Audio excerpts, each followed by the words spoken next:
Saich Professor of International Affairs at the Kennedy School of Government at Harvard. Tony has recently said that to be a citizen of this world, you have to understand China. And I can't think of anyone who's done more than Tony to make people good world citizens. His work on China has certainly meant the most to me. He has shed a bright light on governance and politics and the economic life of China, not as a set of institutions, not as fixed structures, but as ongoing processes in which inevitably fear and corruption are side effects, also processes of responsiveness to people's wants and their protests in intelligent ways, which over the long term have liberated over 500 million people from abject poverty. Because of his nuanced mixture of fear and hope, I'm not sure whether fear or hope is going to dominate this afternoon when Tony talks about China. Andy Murtha of the Government Department will introduce him, and then Tony will end the suspense, or some of it, by talking about the political culture of the Chinese Communist Party.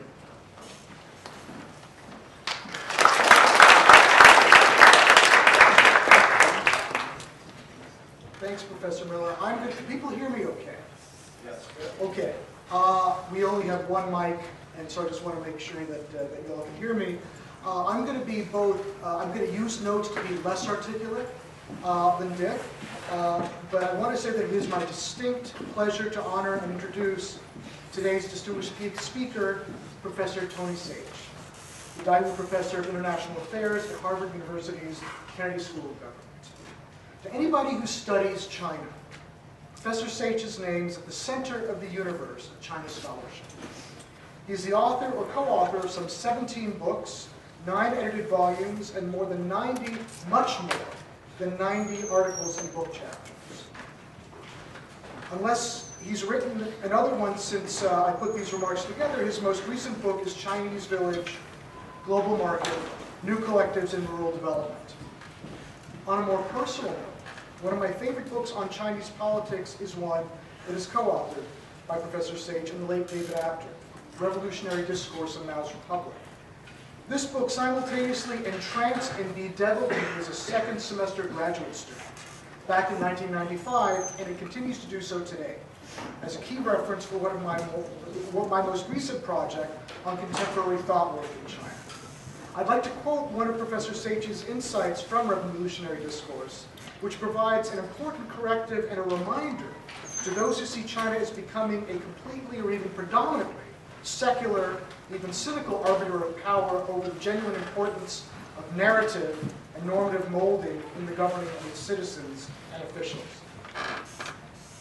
He writes, "In all major revolutions, a certain reciprocity must obtain between violent actions choreographed within master narratives and master narratives realized in the form of essential texts. Body acts become anchored in language acts. Then, in the peculiar alchemy of transcription, violent events become experiences. Experiences become sequences. Estrangements and intimacies become the marks of punctuation, and a surplus of signifiers becomes embodied in a logic of meaning.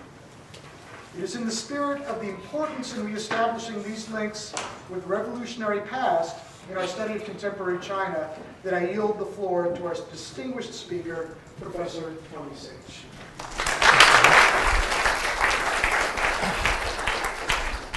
Thank you, both of you, for those incredibly generous introductions. I'm horrified that I've written so much. I remember Peter Nolan once telling me that everybody should be limited to no more than 10,000 pages of work. I think maybe it's 1,000 pages of work, I think, and he may have been right.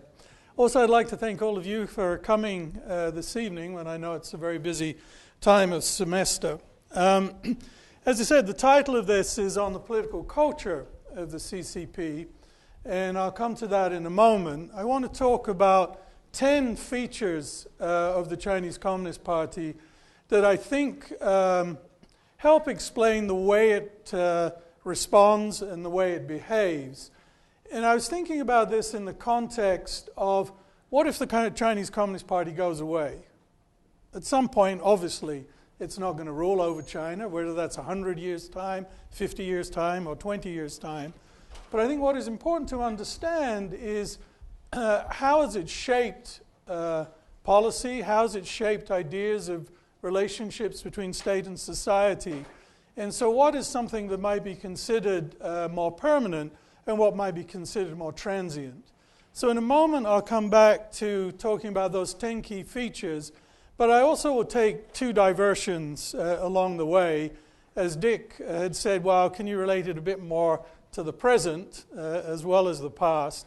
And so I'll take one diversion to talk a little bit about new social media, and a second diversion to look at some of the challenges going on around corruption at the moment. So as we know, when the Soviet Union and the Communist Party of the Soviet Union collapsed, many observers, both inside and outside of China, thought that the Chinese Communist Party would be next, especially as it had just been rocked by the student-led demonstrations of 1989. However, obviously, this has not been the case, and one could argue that not only has the party survived, it's actually thrived over this period of time. And this has led to writings that we see now in the literature about authoritarian resilience and adaptation of the Chinese Communist Party. And that adaptive capacity, I think, is all the more surprising as Leninist parties are usually thought of as inflexible, rigid, and not easily able to deal with change. I think it didn't go under. It's already celebrated its 90th anniversary. Soon may go on to celebrate 100th. It's very good for its mass demonstrations, and as we see, it survived to the 18th Party Congress and successfully initiated a leadership transition. The signs that the Chinese Communist Party actually saw as liberating the collapse of the Soviet Communist Party was apparent already in a document that was put together in 1991 called Realistic Responses and Strategic Options. And this was a response of what was then middle-aged people around the China Youth Daily Group about how do we think about our future now that the Soviet Union is no longer there. Now, one of the things they argued was that China could move away from letting moral judgments and ideological considerations predominate. They said that the national interest should be put first and foremost, and it was no longer to dress up politics in socialist rhetoric. It concluded, China is a great power. It should forthrightly establish a general strategy in keeping with its great power status. Moral foreign relations cannot be conducted any longer. The principle of national interest should take the guiding role. The reason I wanted to mention that document from 1991 is that essentially this is Xi Jinping's generation. The people who were involved in drafting that document were from his generation, and I think in some ways reflects his own views. It talks about the need to draw on China's own traditions, China's own cultural power, rather than talking about foreign models. There's no need to talk quite so much about a socialist rhetoric, and we can project China's own great power considerations. So what I'd like to look at then, as I said, are really 10 key features that I think define the political culture of the party, while taking a couple of diversions along the way.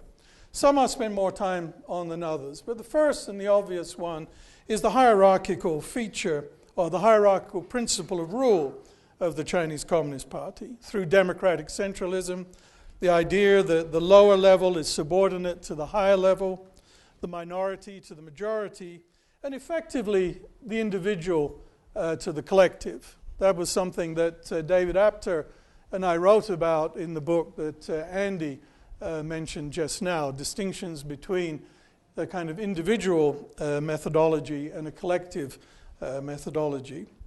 But at its worst, this has led to deference to the paramount leader and permitted Mao Zedong to ride roughshod over any party norms. It's allowed other leaders, such as Deng Xiaoping, to avoid them and to meet their own objectives. This was apparent, of course, with the arrests of the Gang of Four to end the Cultural Revolution, the arrest of Zhao Ziyang following the inter-party struggles in 1989. But at a more benign level, it places tremendous authority in the hands of the General Secretary, who is clearly first among equals. And while this preeminence seemed to be in decline with the leadership of Jiang Zemin, and particularly with Hu Jintao, many of us began to write in a different way about the more collective leadership emerging, the paramount leader's role declining somewhat. But I think it's been restored under the strong personal leadership of Xi Jinping. And so I think we've seen historically, since 1949, an ongoing struggle between this leadership principle and the need to maintain collective leadership. And that has worked out different ways at different times. Second point, and I'll come back to this in different ways later, is that the Chinese Communist Party views itself as the sole legitimate authority in China, with an absolute and uncontested right to rule in the name of the people. So we see a desire to control as much activity that occurs within the PRC as possible at any given time. There was one retired senior party official once said to me, he said, "Tony, you have to remember that the party abhors a vacuum and it abhors open space. If it sees or if it senses that, it just cannot help itself from moving in to fill it." So I want to come back to some points related to this later. But let me move on to the third issue. What this means is that political representation in China follows the Leninist tradition, with the CCP practicing an extreme form of a trustee relationship. Because it rejects and doesn't allow any other meaningful political entity, this means it practices what Kenneth Jowett a long time ago calls the Leninist inclusionism. The party has no choice, really, other than to absorb into the party any dominant social force within society, or social forces or elites that might otherwise move to form an opposition or pressure group outside of the Chinese Communist Party. In recent history, this was most apparent with Jiang Zemin when he talked about the three represents. Even though that was much derided by people, essentially it was making the statement and the acceptance that the world had changed and there were now new elites in China, especially those in the private sector, who had to be brought into the power structure, or there was the fear that the Communist Party would become less relevant. And of course this paved the way for the decision a year or so later for private entrepreneurs to be able to join the Chinese Communist Party. So the party then moves to absorb significant social forces into it and will eliminate any group that it sees as a challenge. Now, who that might be, of course, changes over time. In the early 1950s, it was the landlords, it was the capitalists, followed by the small business entrepreneurs. In the 1960s and the 1970s, it was the leaders of the party who were thought to have followed what they termed the capitalist road. Subsequently, of course, the party, as I just said, has welcomed entrepreneurs back into it. So the fourth point that stems from this is that only the party has the right to provide the correct interpretation of events in history, although, of course, that interpretation can change over time, and also in the present, and also through that to map out what is the correct future trajectory for the state and society. And this derives from the revolutionary history of the victory in 1949 and the Chinese Communist Party's perceived ability to interpret Marxism correctly, now called socialism with Chinese characteristics. And even though people talk about ideology becoming less relevant in China, the role of the party as the arbiter and the ultimate definer of what Marxism means at any time really remains a crucial asset for the party. It really is the one thing that makes the Chinese Communist Party special, and that's the ability to divine what the correct reading of a Marxist interpretation should be. If you don't have that, why do you have a Chinese Communist Party? If it's only about development and getting economic development right, that really puts you on the ground of kind of earthly mechanisms of evaluation. I can tell you whether the economy is improving or not improving. I can tell you whether the environment is getting better or whether it's getting worse. But only the Communist Party can tell you whether someone is a right deviationist or a left deviationist or has strayed from the correct path of a Marxist understanding. So that gives it a special privileged position within society. But it's also as important that the party has remained flexible in its interpretation of current reality. And this has prevented the kind of ossification that occurred in the former Soviet Union. Each leader, of course, then needs to add his own mark to the ideological canon that justifies his, never to date yet her, rule. Currently, of course, it's the China Dream proposed by Xi Jinping, but that follows the scientific outlook on development, it follows the three represents, it follows socialism with Chinese characteristic. And in fact, if the Communist Party does survive for another 100 years, the preamble to the Constitution is going to be several pages long, as each leader's contribution has to get added in to the preamble. But it also means that the study of history is closely controlled, and a web of party research institutes exist to propagate the correct interpretation of the past. Under that situation, it is very difficult, but not completely impossible, to conduct independent research on difficult periods of history, such as the Great Leap Forward, the Cultural Revolution, or the student-led demonstrations of 1989. On the Great Leap Forward, there's a very interesting revisionist history taking place in China at the current time. And since coming to power, General Secretary Xi Jinping has been very critical of those researchers who cast doubt on the party's glorious history and tradition. And among what was called the Seven No's, which was a document issued in April 2003, document number 9, it talked, and the whole document tried to impose more control over party discourse. But one of the things it picked up on was that difficult moments in the party's history should not be discussed. So this leads fifthly then to the fact that the Chinese Communist Party is infallible.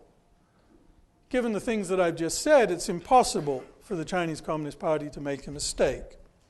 So if things goes wrong, that means it has to be the fault of bad elements within the party who lead foreigners astray, or it has to be the fault of foreigners who are unduly interfering in the life of the party or engaging in peaceful evolution. I think it's not surprising that if you look at mainland Communist Party writing about the demonstrations in Hong Kong, very quickly it started talking about a handful of people who were leading things astray, and of course started talking about the fact that this was really due to foreign interference. The same occurs in other situations. So as a result of this, in the Chinese Communist Party, the idea of political line is important. And if policy fails, an individual or group of leaders is blamed for taking the party rank and file along the wrong political line. So many years ago when I studied in China in the Cultural Revolution, our contemporary history course was called A Study of 10 Two-Line Struggles in the History of the Chinese Communist Party. And so the whole history was laid out in terms of two competing lines within the Chinese Communist Party. So we have the founder of the Chinese Communist Party, Chen Duxiu.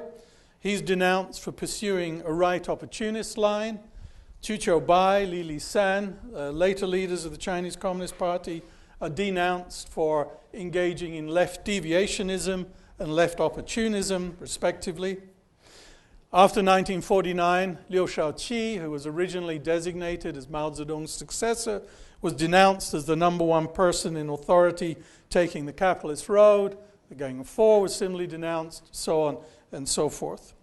And there's been a break in that, and this is why corruption has become important, which I want to come back to in a moment. What this means, though, within the Communist Party is that going against prevailing policy can be difficult, and on occasion actually dangerous. Even comments made in the past in a different context come back to haunt one. Thus, historically, inner party debate has been difficult to conduct and is liable to become factionalized and conflictual.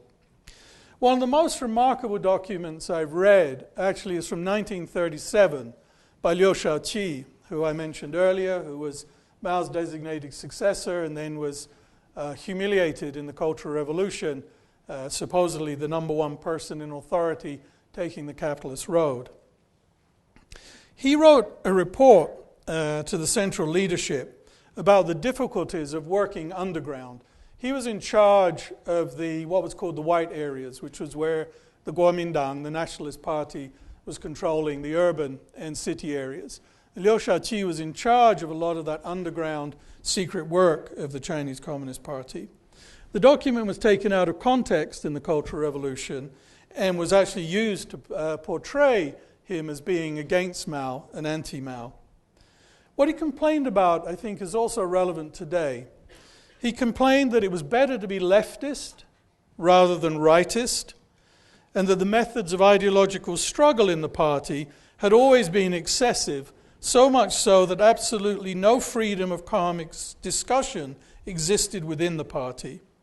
In his view, new or unorthodox ideas created panic and resulted in the convening of meetings to struggle against them. I think that kind of criticism has remained relevant down to the present day, and it's certainly always been safer to attack policy from the left rather than from the right.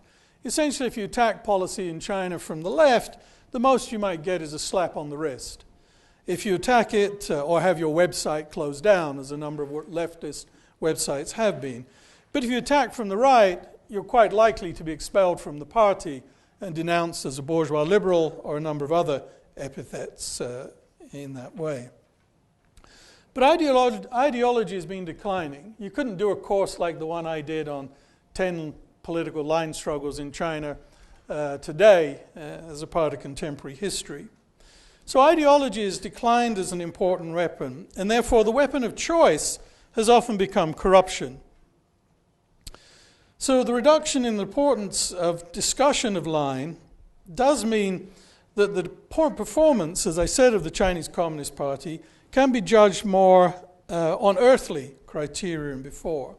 But certainly the last three power consolidations have all been accompanied by accusations of corruption of a competing leader.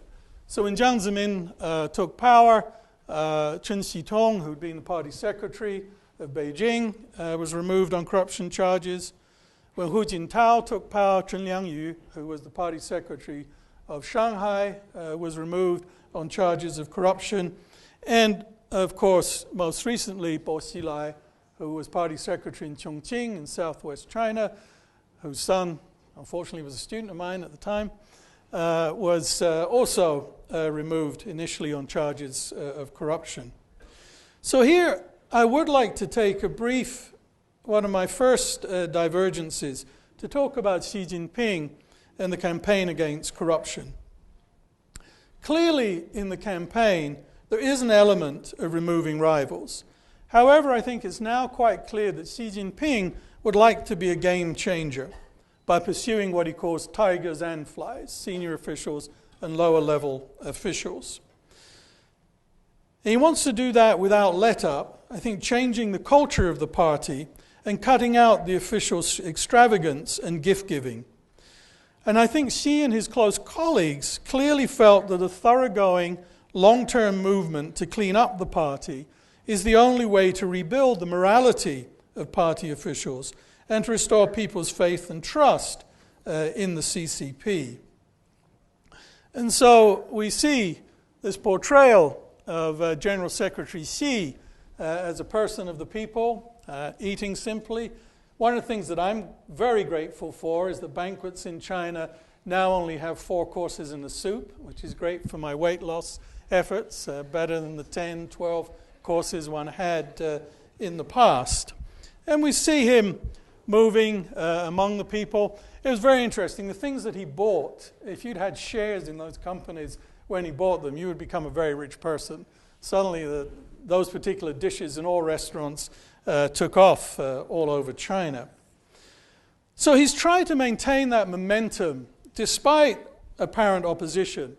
Reportedly in June this year at a Politburo meeting, he told his colleagues that the 2 armies of corruption and anti-corruption are in competition and that they are in a stalemate. But he affirmed that he would carry out the campaign to the very end. He claimed to fight corruption and he would disregard life, death, and reputations. He's done a number of important reforms, placing the discipline inspection commissions, which investigate potential abuses by party members, under a vertical line of control. So they come under the direct leadership of higher level commissions to try and stop collusion amongst officials at the local area. Like the imperial system before him, both he and Wang Qishan, who's overseeing this, have sent out investigation teams with what Wang Qishan said was the intention of causing shock and awe. Don't know where he got that phrase from. But in addition, as I said, he's tried to cut back on this extravagant expenses, reducing red tape, official extravagance, and so forth. So now officials are forbidden, for example, from using public monies to pay for gifts and entertainments during the Chinese New Year. They're banned, in theory, from accepting gifts and also from participation in gambling, which has been a big problem for Macau, as you probably know. So that new scrutiny has had some impact. Large numbers of officials have been investigated. And I think the important thing to point out about this is that this is happening outside of the legal system. And there was a lot of writing just recently because the 4th plenum was held, the annual meeting of the Chinese Communist Party, which was to focus on the rule of law. And a decision was made that extensively talked about the role of law in China. I think one of the very important things that stressed is that you're going to have 2 legal systems in China. There is one which runs through the Communist Party, and that has things like shuanggui, which is the basis on which corrupt officials can be held at a certain place for a certain period of time. It's the system of discipline inspection commissions, and it's also the political and legal committees. And that's going to be the party's rule of law component. What this document really was doing, despite obviously saying that the party would oversee and supersede law in all circumstances, what it clearly was doing was laying out a basis of rule of law within the government and the state sector. And there's some considerable advances were made in terms of what the decision talked about. So it's had some impact. Gambling, as I said, in Macau went down. 1/3 of the distillers of Maotai liquor in Guizhou province apparently have gone bankrupt. As you may have seen, shares in Renmin Martin dropped significantly on the global market because of the drops of luxury sales in China. So despite this commitment that Xi Jinping has said that he will fight corruption to the end, I think it's unlikely that he can succeed, because new officials will gradually adapt to the new rules of the game, resistance will grow, and also because, like his predecessors, he's unwilling to tackle the structural causes of corruption. Thus, once the pressure is lifted, the corruption will return, albeit at lower levels. I think what he's been very good at is, I guess, like America or United Kingdom about 120, 130 years ago, making a culture and a climate that it's unacceptable to be corrupt, whereas often that was the norm in areas of England where I grew up later. But of course, what that was followed by, both in the US and also in the UK, were then institutional reforms that, while corruption continues, made it more difficult for it to flourish extensively. We're already seeing that five-star hotels in China are desperately dropping a star or two so that officials can still go there to banquet. One of the airlines, I won't name and shame it, but it no longer has first class. It has something called executive travel. And that means that government officials can still basically book first-class tickets to travel without it appearing on the booking notice as first class. So lots of those little examples are already beginning to occur that show you that slowly they're beginning to work their way around these new restrictions. Also, some fear that pursuing the campaign so vigorously will undermine the credibility of the party in the eyes of the people by revealing the extent and depths of depravity. And eventually, I think, and most importantly, eventually Xi Jinping is going to need the support of local leaders to push through his other important policy initiatives, particularly as far as they relate to the economy. And this will require some compromise. And it will have to engage more positively government officials. The times I've been in China over this last year, it's quite clear that many government offices have essentially become paralyzed because of the campaign. And when things are uncertain, it's really better to do nothing. So one sees that a lot of freezing, particularly at the local level. Why take a risk? Why do something when it might only lead to trouble and when you're not quite sure where the new rules of the game have settled to? But also, as I suggested just now, there are also deep-seated structural causes for the corruption. And that the campaign is not addressing to date. The pursuit of economic riches without genuine marketization and democratization, and where power remains hierarchically structured, as I argued before, and where information is dependent on position and party membership, that's what actually lies behind much of the corrupt behavior of party members. And that's not a new phenomenon. That's not something that's been produced by the reforms. It's just now that with the increased commercialization and monetarization of the economy, there's much more to be corrupt about, and the stakes are higher. But the Maoist system actually framed the nature of corruption in the modern era.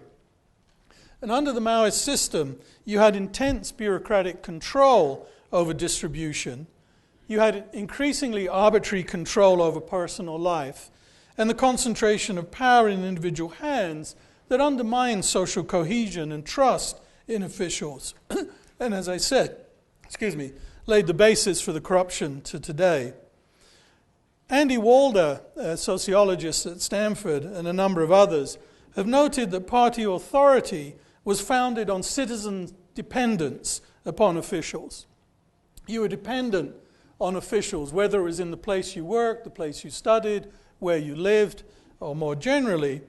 You were dependent upon officials for the satisfaction of material needs and for access to career opportunities.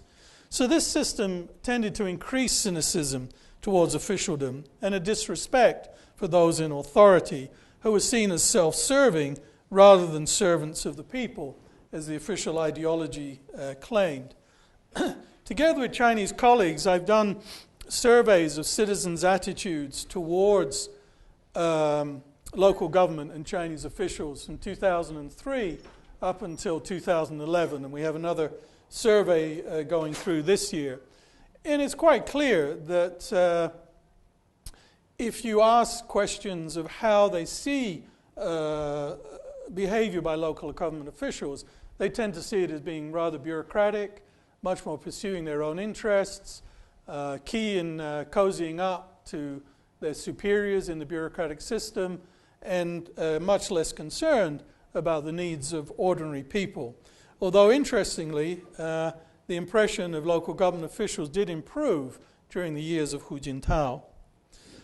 So what this led to then, the structure led to an expansion in the use of connections to obtain goods, what David Apter and I call Guanxi socialism, often those to which one was entitled, and in an increased reliance on immediate and extended family. So, sixth is that there's a culture of clandestinity and secrecy that derives from the years of the Chinese Communist Party before 1949, when it was working underground in the cities, as I said before, but even in the rural areas where betrayal was a constant threat. Remember, this was a very persecuted, a very attacked group of people who were living in relatively small areas of China, surrounded by Japanese forces, surrounded by Kuomintang forces, where people swapping sides and betrayal was actually quite a common norm. But what it exacerbated was the cellular structure on which the Chinese Communist Party was built, and also the hoarding of information. You see, as I've written elsewhere, that one of the most important goods of value in China is information. It's information that's traded and hoarded. And the more you keep information within your own work unit or to yourselves, the more beneficial that can be. So everybody is busy trading secrets and dealing in secrets. So it's led to a culture of secrecy and suspicion of any organization that is out of CCP direct control or oversight. And it's a particular language develops from this, I think, that can be very harsh to the ears of outsiders. And while the language of Marxism is class and class struggle, that of the Chinese Communist Party, marked by its legacy of armed struggle, is the language of war. You see continually in Communist Party documents analogies to war. So it's not surprising then in March 2013 at the National People's Congress, when Li Keqiang started talking about the challenge of pollution, he immediately termed it a war on pollution. And I don't think that came from Nancy Reagan with her war on drugs. I think it comes from the party's own history. So this tendency to think in aggressive terms then often leads to violent language when denouncing opponents. Those who fall foul of the Chinese Communist Party are criticized excessively. And usually it's not just sufficient to criticize their current errors, but it's actually important to show that they've been evil from the outset and that even their families were culpable. So historically, errors were linked to the individual, often having the wrong class background, with parents discovered to be from a landlord class or from the bourgeoisie. So when combined with the suspicion of independent intellectual activity, this can lead to heightened rhetoric against individuals and even physical abuse. Of course, that reached the high point during the Cultural Revolution. Yet, the prototype for this kind of politics was actually set in Yan'an. This was where the Chinese Communist Party was based before it moved to take power in 1949. It was where Mao and the armies moved to after the Long March and where they consolidated the base area. And they launched a rectification campaign against many of the independent thinking intellectuals there. And one important thing is that what I want to quote in the moment, and this whole process of struggle with the rectification campaign, was reported on the main communist newspapers, which were then published in every base area around China. So it was clearly being promoted as the way to behave during this kind of campaign. I want to quote something from one of Mao Zedong's main theoreticians, someone called Trimbo Da, who was eventually arrested and accused of being an ultra-leftist, despite what I said about criticism from the left in 1971. But this is what he said, and this was published in the main newspaper, about an independent intellectual called Wang Shuwei.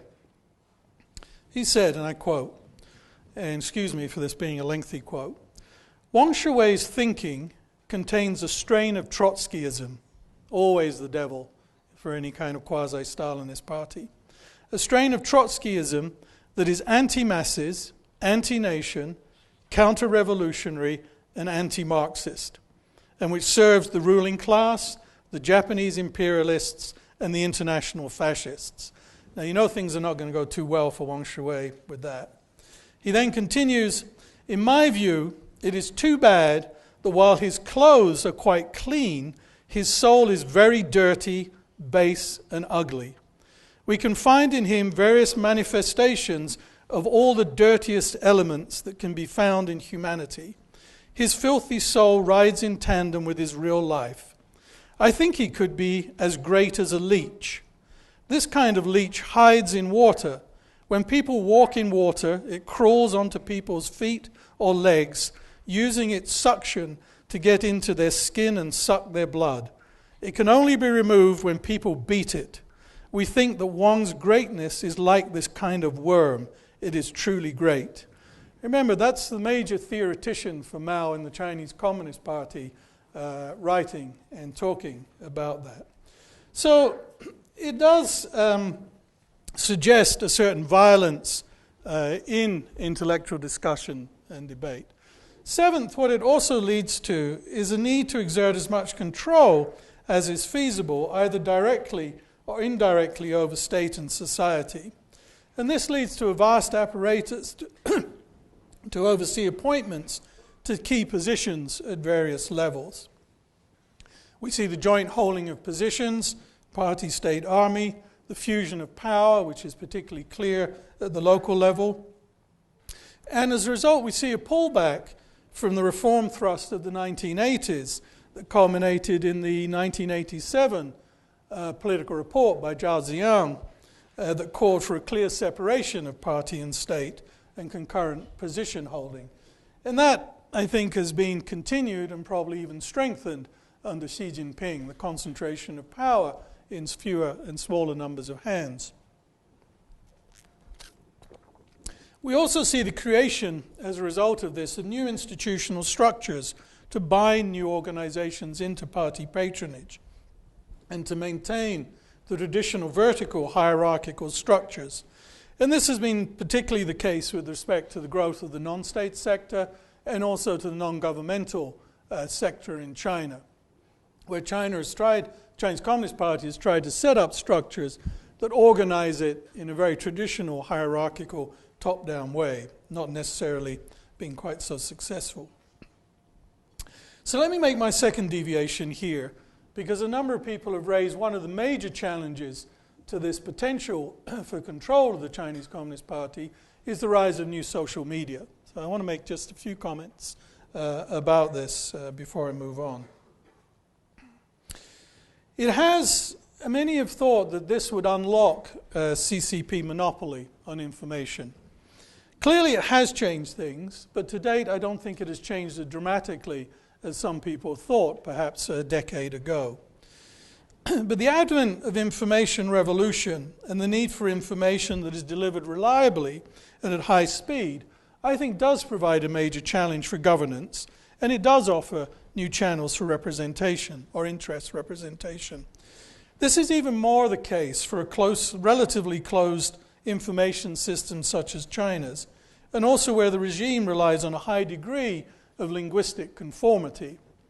That's why, the Chinese of you amongst our audience know that one of the main forms of humor in China is playing with official slogans and switching around words or simply changing the tone of one of the characters to give a meaning which is quite different from what was the initial intent. So this latter fact then opens the party to word games and a level of cynicism that finds a new outlet through social media. So when Christian Bale was filming Batman in China, his PR handlers told him that he really needed to make a statement, and so he tried to go and visit the blind legal activist who at the time, Chen Guangchang, who was under house arrest. And a locally hired bully, who you see in the middle here, blocked him from being able to get access. And this became a huge phenomenon on the internet. So of course he defeated Batman. There's no doubt about it in that case. He also became a very clear political advisor, giving clear advice to then General Secretary of the Communist Party, Hu Jintao. He also had a feeling for the arts and joined in with Ai Weiwei in terms of some of his artistic portrayals. But he also was very influential in international affairs and, of course, helped out with the transition in North Korea at that particular time. And last but not least, he wanted to give a boost to the presence of Chinese capital moving into America with this on the Times Square. So censorship through the internet, or of the internet rather, has been frequently ridiculed with things like this. And attempts are made to get around official censorship with things such as the June 4th, 1989 clearing of Tiananmen Square, of course being referred to as May 35th, and so on and so forth. But also the new media has been used for more serious ends, such as exposing the lavish lifestyles of officials. Mobile messaging was extremely important with the outbreak of SARS. At the time in Guangdong, when the local leadership was denying there was a problem, people were texting and mobile messaging, showing quite clearly there was a very significant problem that needed to be dealt with. One notable policy impact was what followed the outpouring of public opinion with respect to the high-speed rail crash in Wenzhou in July 2011. The immediate official response was to conclude rescue operations immediately, order the burial of the derailed carriages, and demand restricted media coverage. Media was restricted not to cover the event too extensively, and certainly not to draw a link between the crash and the major program to expand high-speed rail, which was pursuing at that time. In the past, that might have just been the end of the matter, but it wasn't. And online activists started showing pictures, campaigns started up, and it pushed the authorities to move back. It was quite clear that the idea of an immediate cover-up was not going to work. And unusually, even the official media then moved to criticize the Ministry of Railways and former or prior official accounts of the incident. The government and the ministry were forced to back down, and a September initial investigation blamed 40 signals for the crash, as well as poor management. But still, I think the question remains as to whether this new media provides a challenge beyond such incident-based protest or revelations that provide a more systemic threat to the CCP rule. As I said, the rise of virtual communities that transcend traditional jurisdictions and even sovereign boundaries is difficult for the China's generation of Soviet-trained leaders to contemplate. It's far removed from their notions of modernity, where planning, heavy industry, and electricity represent progress. Now, of course, we have a new leadership, which is not Soviet-trained, although one of them is North Korean-trained. But treating citizens as children who need to be spoon-fed information and hear only good news is no longer viable when urban elites are part of a global information community tracking and trading information online. Thus, initial euphoria that some expressed that new social media would undermine authoritarian regimes by opening up new social space for citizens' participation exists, but I think it has also been overstressed. And I think the evolving picture is much more nuanced. And certainly in recent years, the CCP has adapted much more effectively. It has not only moved to control social media more effectively, but also to use it to promote its own messages. But as I said, if nothing else, social media fundamentally conflicts with the party's traditional manner of representation. And the Communist Party has a long tradition of managing information flows into vertical channels. And I think the Chinese Communist Party's initial response to these new venues for representation was to treat new social media and the internet in much the same way as traditional print forms. It tried to institute a system of controls that would allow the country to benefit from faster information flows. And I must say here, one thing is very important. For an authoritarian regime, it is extraordinary how much China allowed itself to open up to the internet. It really is quite extraordinary in terms of the way it adopted, integrated, and used the internet within China. So, but at the same time, it didn't want to fully open up the information system so that it would contain views and information that might challenge the dominant interpretation of events. So in addition to measures to try and control media, we have the phenomenon of what is called the 50 cents party, which is, of course, people who are paid 50 cents to put online a pro-government comment. But still getting the correct message out is quite tough, especially when you think about bloggers such as Han, whose satirical commentaries have registered over 300 million hits at any particular time. So Xi Jinping, on assuming power, has made it clear that new social media needs to be managed and used to promote the party's view. In an internal talk on propaganda work in August 2013, he stated, "The internet is now the major battlefield of public opinion, and that it was important to construct a powerful internet army to gain control of it." And one institutional problem, of course, is that control of the internet in China was split over about 4 different agencies. So one of the things that Xi Jinping has done is to set up a new leading group headed by Xi Jinping himself. There's also been other ways. The Chinese government is trying to shift people off open systems like Sina Weibo into WeChat-type systems. Because WeChat, you have to friend with people, and so it's not so open, and it makes it more difficult for messages and information to go viral quite so quickly. So what was the bloggers' response to this? This was one thing I came across online. The response to this more controlled environment was the following. So eighthly then, it is important that the Chinese Revolution was indigenous.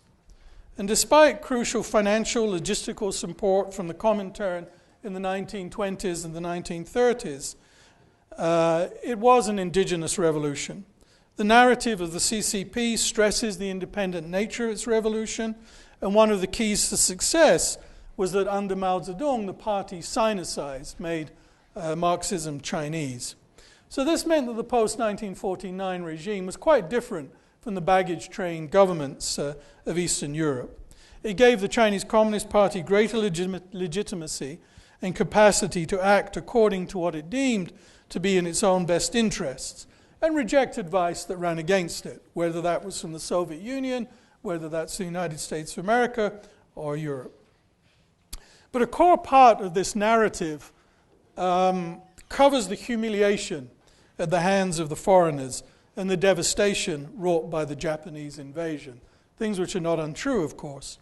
The party portrays itself as providing the salvation from these twin evils. And that means, I think, there's a continual suspicion of foreign actions in China that on occasion can tip over into xenophobia, as in the Cultural Revolution. It also means that nationalism can be used as a source of legitimacy. And of course, this has been increasingly the case since 1989. I suspect most of the Chinese students in the room went through patriotic education when you went to university. This was instituted after the student demonstrations in 1989 to make sure that you thought correctly as you went through your university career. But if you do that and you launch a new set of textbooks, inevitably they're going to be critical of Japan and they're going to be critical of the United States of America. And I think that in part has underlain the resurgence of a lot of the hostility towards Japan. I was saying earlier at lunchtime, it was very interesting. I used to lecture at the training academy for officials going into the Chinese Foreign Service.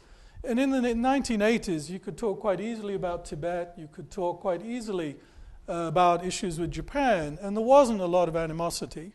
It's much more difficult to talk about those issues now with the current generation of people. So I think this has provided the stimulus then for much of the harsh anti-foreign rhetoric, especially views expressed online in recent years. But I think one thing that the Chinese Communist Party has been, from their perspective, very clever in, is that the CCP has gone further, and that's to identify the party with the fate of the nation. And this has shrunk the space for patriotic criticism of regime policy. Criticism of CCP policy is thus often taken as being synonymous as with being against the Chinese nation. I don't know if any of you had heard of the writer and critic Liu Binyan. He was eventually expelled from China after spending a lot of years in prison following the anti-rightist movement in the 50s. But he had one very famous quote, which became very popular in the early 1980s when he was rehabilitated, in which he said, "It's not my fault if I hold up the mirror and the face of the mirror is cracked when I look into it." And essentially what he was saying was trying to appeal for a public space to be constructively critical of Communist Party policy and not immediately to be branded as anti-China should you do that. So foreign involvement then often can be made scapegoat for domestic problems. One further legacy of the revolution, I don't really have time to go into it, is the autonomy of the party from social forces. And that has allowed, ninth, the party to be extremely pragmatic in organizational structure and also in policy choice. In economic policy, it's enabled foreign investment to play a major role in development and subsequently for a strong role for the non-state sector of the economy.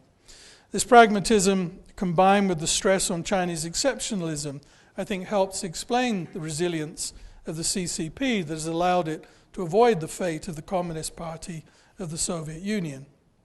It also means that it's been able to undergo ideological regeneration and widen the basis of legitimacy. And so we see now Xi Jinping exploring not just Marxism, but also traditions from within China itself. So we have Xi Jinping trying to mold together appeals to Marxism, uses of Maoist techniques, combined with a further selective use of the Chinese tradition, all rolled up into the China dream. And the last of these is because of its unchallenged position of political power, the Communist Party has been able to develop a massive patronage machine that control access to jobs and ultimately to the creation of wealth. We've all seen the articles about Wen Jiabao's family, which was translated into Chinese and then blocked in Chinese. I don't know about your experiences, but whenever I talk to Chinese colleagues and friends about the money amassed by his family, the usual reaction is, so little money. And they think it must be more.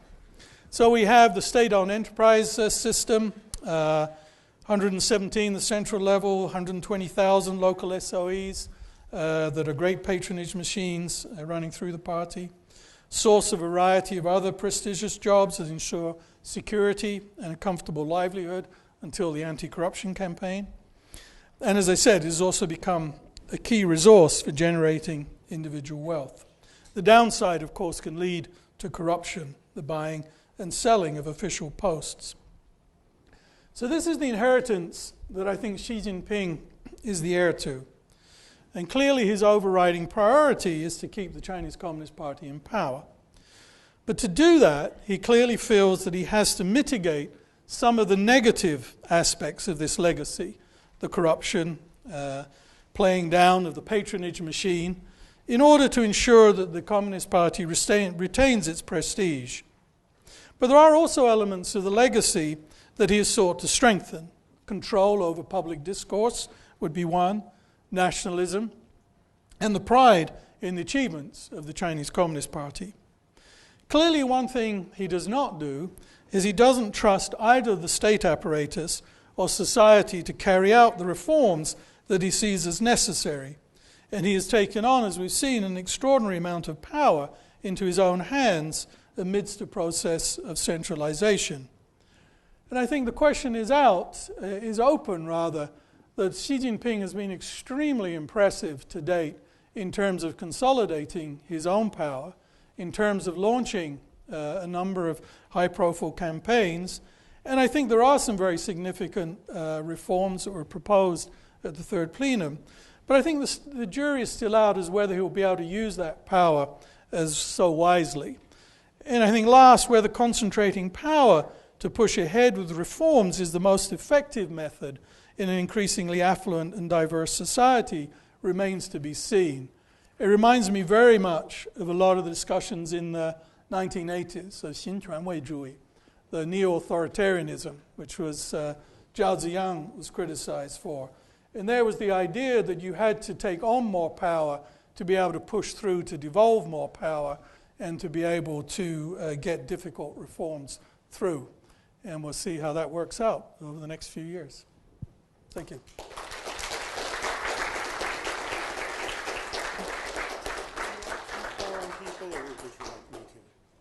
You can do it. I don't know what people are, so it's probably easy for you to do. I'd wait, whatever you like to do. Tony Saich would be delighted to hear your questions and comments. I think you can hear us pretty well. It's hard for you to hear one another. So would you speak up, and it might be a good idea for you even to stand up. Yes. Thank you, Professor Saich. This is a very broad topic, and I find it extremely interesting.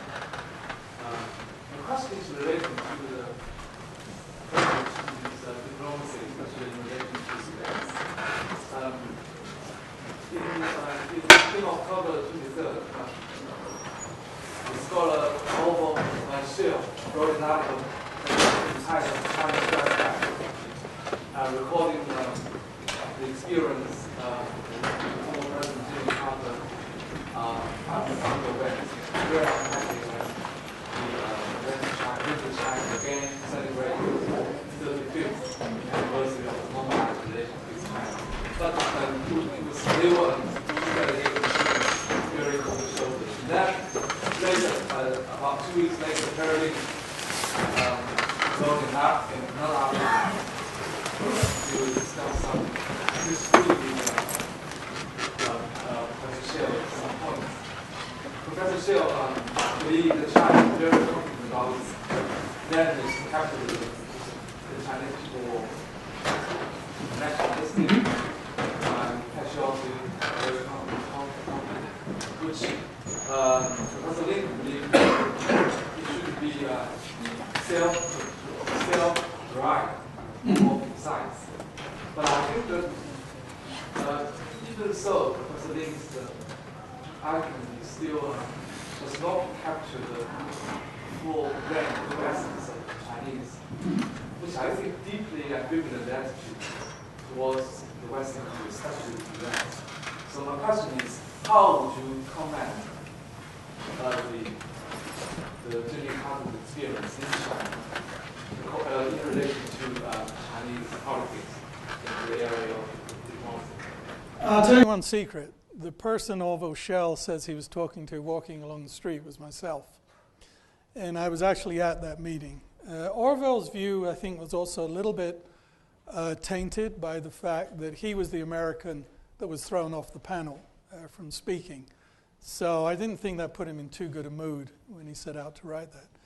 However, I think there are some interesting features around it. The first is, why was President Carter treated very poorly? I mean, I think if you think about it, this was the man who, together with Deng Xiaoping, against tremendous opposition in the United States of America, finally signed off on normalization of relations. And this was the 35th anniversary. He's almost 90 years old, and he was going back to China. And there were things which really were quite poor. And China doesn't do things like that in protocol unless it's sending a message. I don't know what that message was. And in the end, different agencies started blaming other agencies. One thing I think may have been important in it is that I think that President Xi, I think, wants to see himself as the center of the U.S.-China relationship from China's side. You know, he's talked about, you know, the building of the new power, what it is, new great power relationship, or of the phrase. So I think he didn't really want a lot of light cast on other characters like Deng Xiaoping and President Carter and bringing history in. I think he wanted to make a statement that, this is not China coming to the world, which is from the past. This is now where we're really dealing on equal basis together. And that I, am working in that relationship with President Obama, and we deserve to be treated equally. So I think one element, I think, is involved in that. On the broader set of the questions you ask about, I grew up in England. We're very ambivalent about America. I mean, any kid that's the biggest kid on the block, some levels you're going to want to emulate it, other levels you're going to hate it. And unlike you in China, we had weapons, we had military, we had bases, we had nuclear weapons, cruise missiles, all over our country. So that's always going to produce ambivalent reactions of love and hate in many ways. And I think, for China, in many ways, it should be proud of the achievements that it's made. I think it can feel that a lot of those achievements have not been sufficiently recognized by America and the international community. But in some ways, I think it's also a false question and debate in the sense that China has to find its own way. And in that sense, there may be things you can learn from America and maybe not. I mean, it came up in the lunchtime discussion. England, where, United Kingdom, where I grew up, we have a queen as the head of state. It's not an entirely democratic institution. France has a presidential system. Germany has a particular system. So Japan has a democratic system, but it's still very definitely Japan. So I think underlying all this, China's going to find its own way. But I do think what you say is interesting in the sense that I picked this up as well, that amongst a lot of the Chinese government officials, at one level, there is a supreme confidence that our model is better and it works. But at another level, you don't have to scratch very far until there's a lot of insecurity about what is happening and the potential threats that might be there. And I found it bizarre last time I was in China. People are all criticizing America and saying how horrible this is and that is and the other.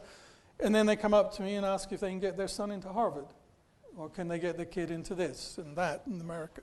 So it's a very odd ambivalence. And it does remind me very much of being in England in the 60s, in the kind of extreme responses to what the U.S. represents. Yes. Thank you, Professor, for your insightful speech. I found really two culture CCP The first one is the party has been always giving the monopoly of the interpretation of history as well as correct ideology. Another thing is, the other is always individual can make mistakes, but not the party. Yeah. I found these two actually relate to each other. Yeah. Because to me, it's like the CCP, their own individual, their own interpretation of the official ideology has been changing. And actually, they keep contradicting to their past interpretation. But they very cleverly, actually, people don't take care of it. Although they always, contradict the past interpretation of the ideology, but they still succeed. What's your take on that? I found it interesting. Yeah, no, it's a very interesting question. And, simplistic answer is that power simply exists with the winners.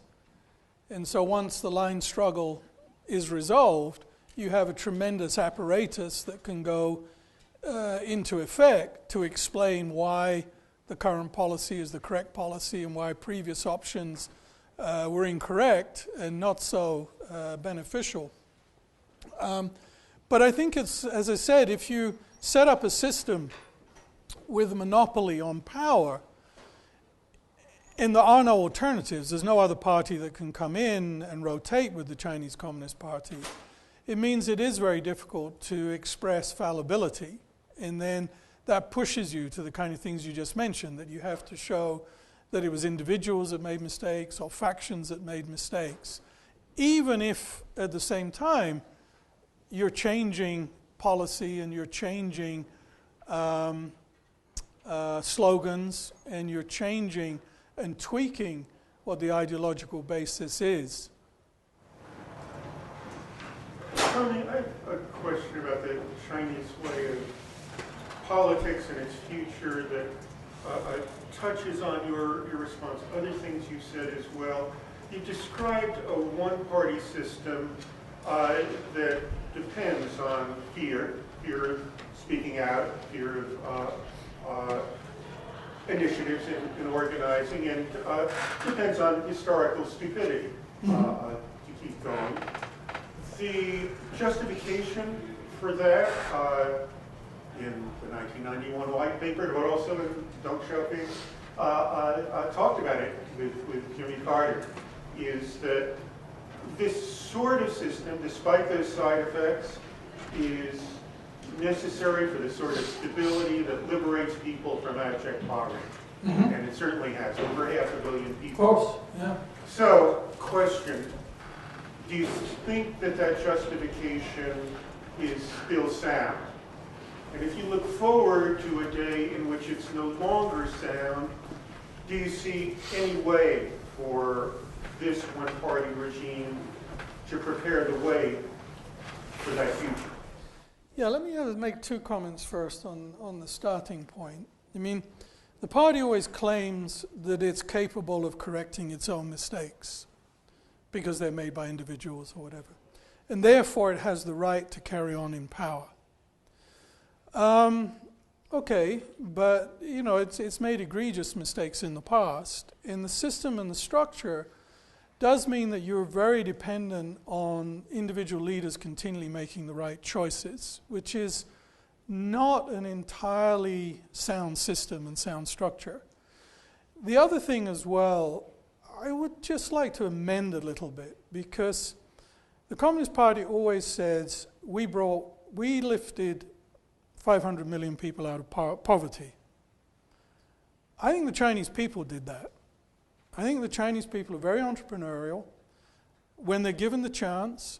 So you could say the Communist Party set parameters that allowed them to exploit things more effectively. But I think a lot of it was the Chinese people lifting themselves out of poverty. If you look at documents going through the 1980s, the Chinese Communist Party tried to stop continually Baogan Daohu contracting responsibility to the household. They were continually running behind what China's farmers were doing.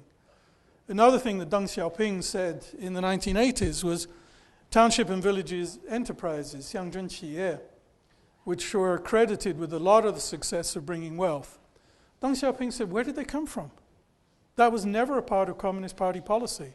We were amazed when these appeared. So I think we have to be careful sometimes with the kind of bland statements that, you know, it's lifted all these people out of poverty. I would just want to qualify that. Having said that, there's no doubt that it's been remarkable success. But then the question is, there are plenty of counter examples where authoritarian systems have not led to similar economic growth, to similarly people being lifted out of poverty.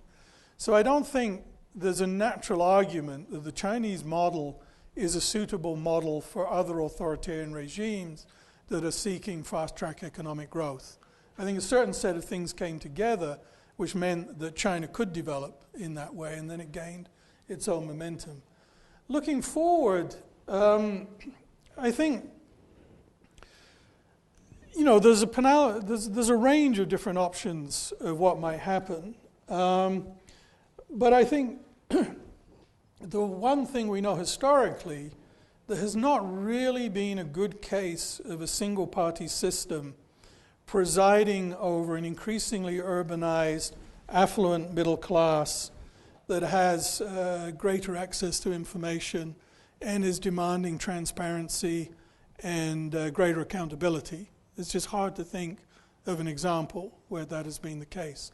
So there you fall back on the traditional argument, like in South Korea, like on Taiwan, that authoritarianism is necessary for a certain period of rule, and then it has to give way to something else.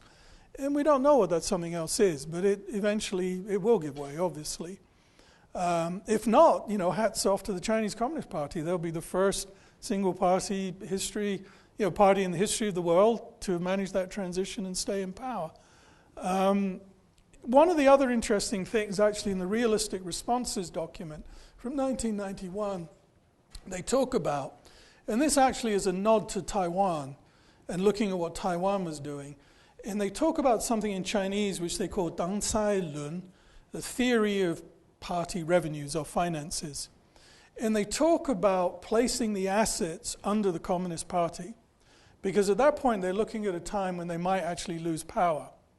So the state might go power to someone else, but what they wanted to make sure was that the really good financial assets were with the Communist Party, which would give them the capability to come back, to take power again. So they have thought about these options. I think there's a range of different options, which we really don't have time to go into, which range from Putin-esque Russia through Latin America before the democratic reforms, to the transition from hard through soft authoritarianism to a more democratic outcome, as you see in South Korea and on Taiwan.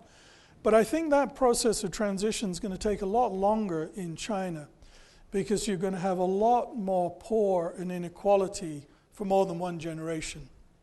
And I would imagine the ruling elite is not going to want to share benefits with a much larger section of a poorer group in society. So I think they'll hold off for as long as they can before restructuring the system in any way which allows genuine participation by more disadvantaged groups into it.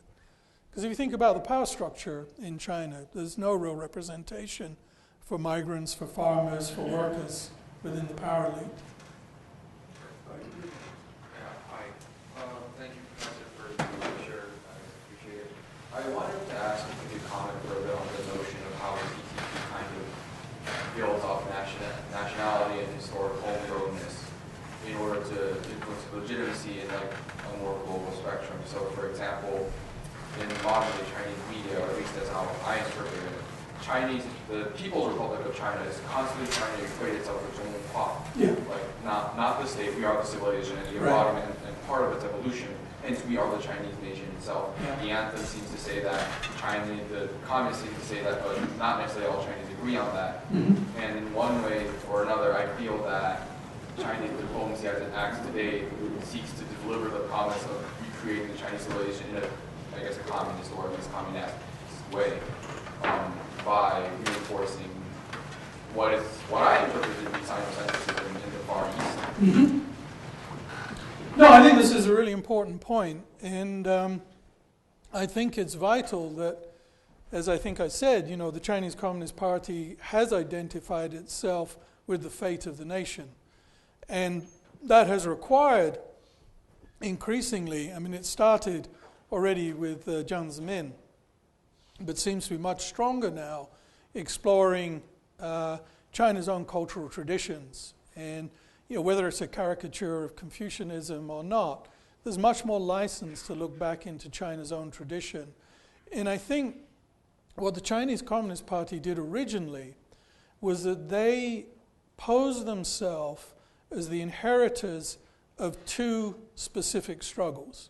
One was the anti-colonial struggle, and the other one was the anti-Japanese struggle.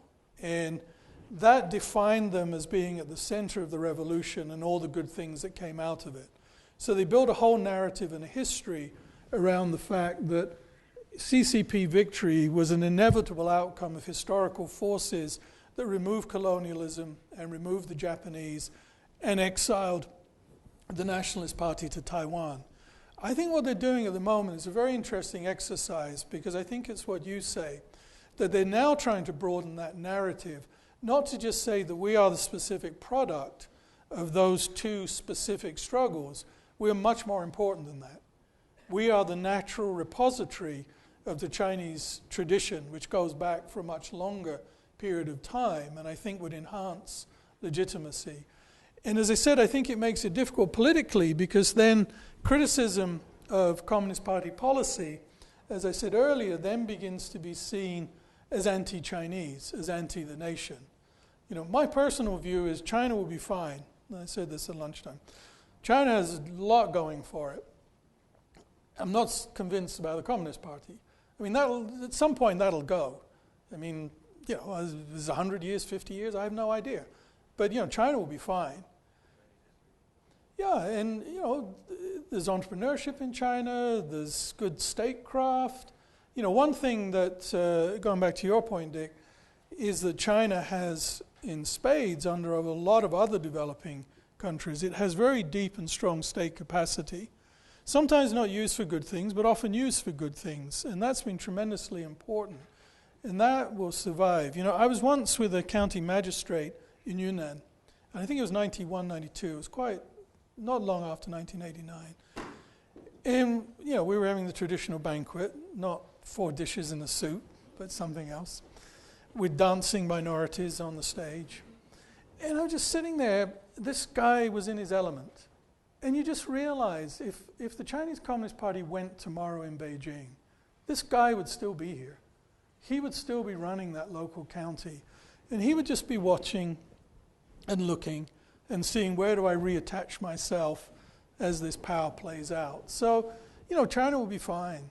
And but I think the question you raise is really important, and I think it's a very significant trend that is underway to try and broaden and, you know, part of this deepening legitimacy beyond economic growth, especially when what I see as the real Achilles heel is now the environment. Rod McFarker, in a discussion, teaches at Harvard, he called this the third crisis created by the Chinese Communist Party. That might be hyperbole, but there's an element of truth to it. You know, the development model that the Chinese Communist Party has adopted has led to these environmental problems. It can't really step away from it.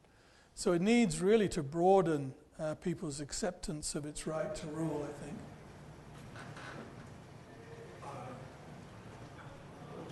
Okay, I'm not sure saying this first. Well, I think I've been favoring the front, so you're a bit more in back. Yes. Why don't you both ask something quickly, and then I think Dick's got an eye on the end. So if you ask something quickly, I'll try and wrap it up in a closing. Thank you for your presentation. It focused quite a lot on domestic policies. Sure. I'm curious how the government has used its international role and also the international relations with its neighbors to further the CCP. In particular, I see, you know, and I'm not an expert, not nearly, but it seems like China has followed a non-interventionist policy up until now, and then has recently changed to almost draw its neighbors into what it must have known would have been a disagreement over the South China Sea. It in effect seems on the surface to provoke nationalism. How does that further the 10? Draw me a picture from that action to the 10 principles you talk about in the season as supporting CCP. So my question is about censorship. So many officials, including President Benjamin and Wen Jiabao, mentioned that when he asked about the question why they are censoring books and internet, they say that actually some information of books and internet are harming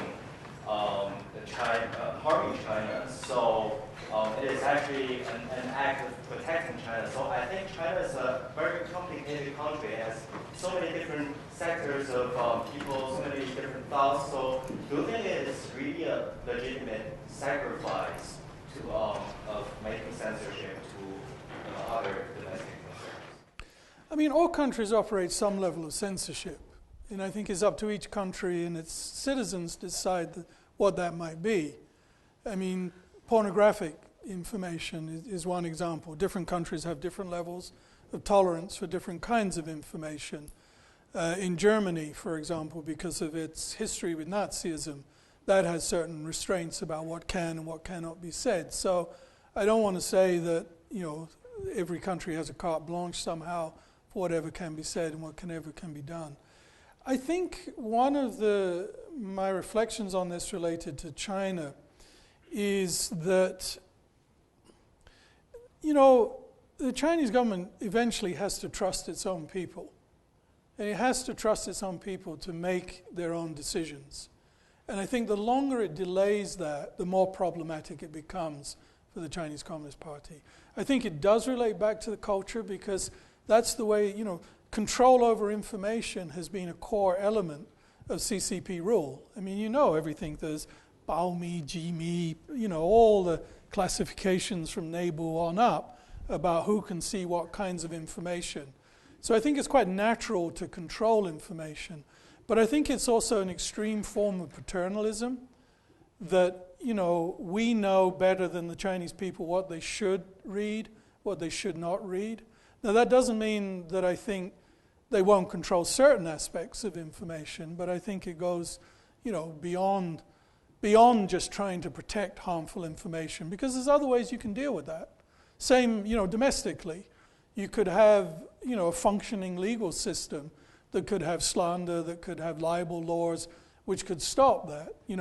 I have, for example, on left-wing websites, there's a completely fake interview with me about Mao Zedong, about how wonderful he is, how much foreigners love him, so on and so forth. And it surfaces every now and again. And, it's completely fake. Some, leftist group. And this goes back to one of the earlier points that I find interesting. There's all this criticism of the West, but what do they do to legitimize Mao for one of the ultra-leftist groups? They use a Harvard professor's name, which kind of strikes me as a little bit bizarre, but still. So I think, I do think that they've been remarkable in allowing the flow of economic information, and that has been supremely important for China's development. But I think a lot of the control in the other areas, I don't really believe that it's protecting the Chinese people. On the other question, I think this is very, very interesting in a number of ways. I mean, I do think part of it is an inevitability. China is so engaged now globally that its prior views that it should not interfere in the affairs of other countries, it should keep a low profile, is just clearly not relevant any longer. I mean, just its level of investment in Africa or in other countries means whether it likes it or not, it is interfering in the affairs of other countries.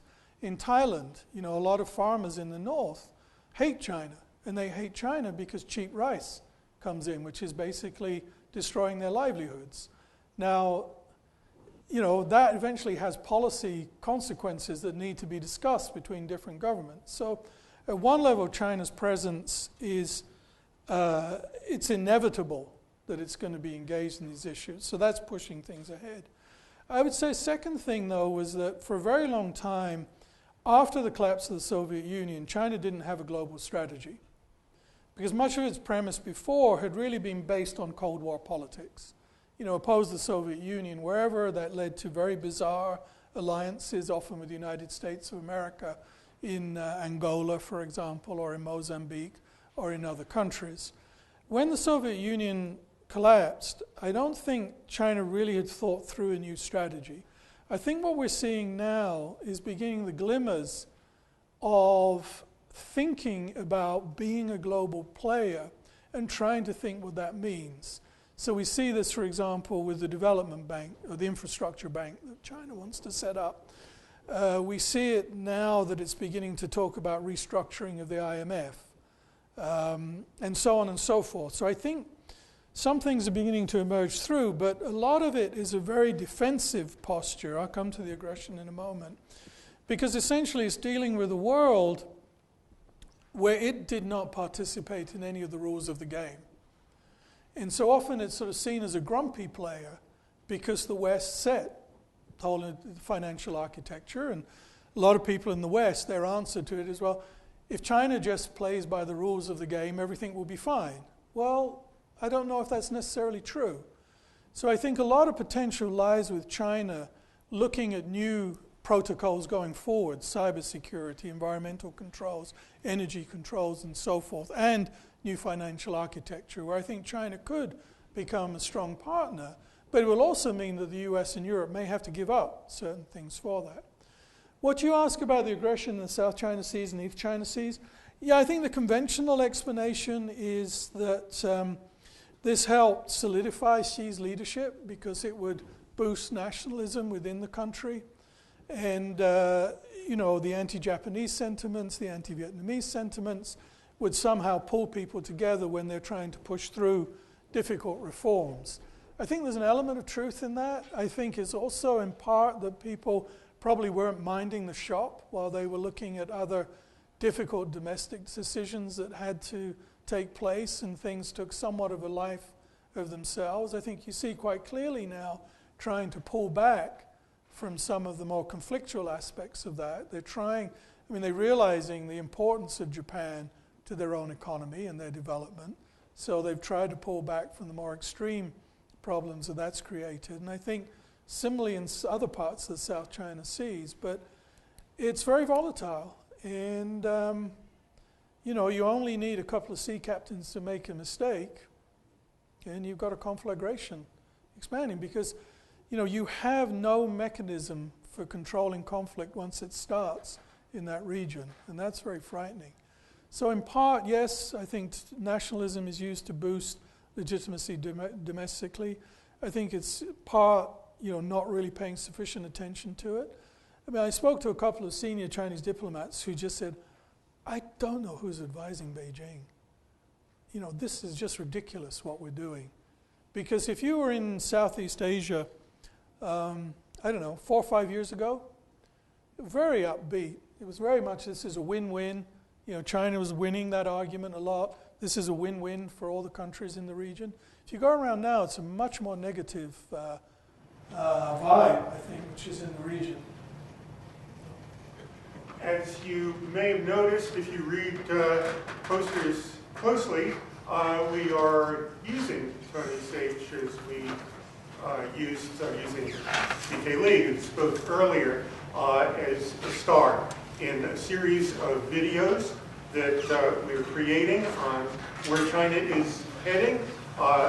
His talk today, parts of it, and other material that is being videoed tomorrow, going to be part of a video on where the current leadership is heading, a video on the long-term trajectory of China, including what democracy might mean in that long-term trajectory. Andy Murtha has a video in which he demystifies party and governance in China. Eli Friedman of ILR is constructing a video on Protest Now, UAUN and beyond. We will have a video on Tiananmen in 1989, including an audio recording made the morning of June 4th, and we have our own footage that we will use for videos on the lives and struggles of migrant workers. So this is not the last time that you will see Tony Saich star in a revealing performance on the present, past, and future of China. Stay tuned for the Ethics in Public Life site and other publicity that will come out. And when you see these videos, tell us what you think, because we can revise them. But for now, let's thank Tony for starring in his revealing discussion of the political culture of the Chinese Communist Party.